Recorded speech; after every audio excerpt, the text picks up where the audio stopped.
অনেক শাশুড়ি আছেন সেজদা দিতে দিতে কপালে হয়তো দাগও পড়ে গেছে, সারাদিন তাসবিহ তেলাওয়াত নিয়ে পড়ে থাকেন, নামাজের বিছানা থেকে উঠেন না, কোরআন তেলাওয়াত সারাদিন করেন মাশাআল্লাহ, কিন্তু বউয়ের পিছনে লাগতে ভুল করেন না।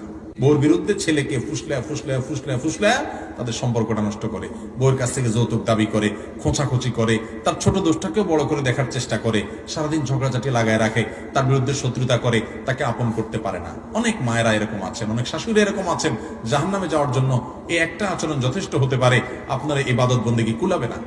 আবার অনেক বৌমারা আছেন ব্যক্তিগতভাবে অনেক দিনদার, কিন্তু শাশুড়ির সাথে নিজের স্বামী অর্থাৎ শাশুড়ির ছেলের সম্পর্ক ভালো হোক সেটা চান না, সারাদিন লাগায় রাখেন মার বিরুদ্ধে, বোনের বিরুদ্ধে, দেবর ননদের বিরুদ্ধে বলে বলে স্বামীর কান ভারী করেন। পরিবারের শান্তি বজায় রাখার জন্য শাশুড়ির ভূমিকা কি হওয়া উচিত?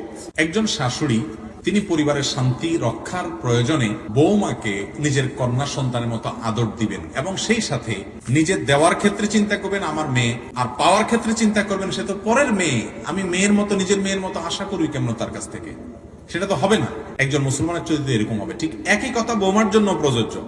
বৌমার শাশুড়ির প্রতি যখন আন্তরিকতা দেখাবেন, সেবা করবেন, তার জন্য দায়িত্ব পালন করতে যাবেন, তখন চিন্তা করবেন আমার মায়ের মতো তিনি।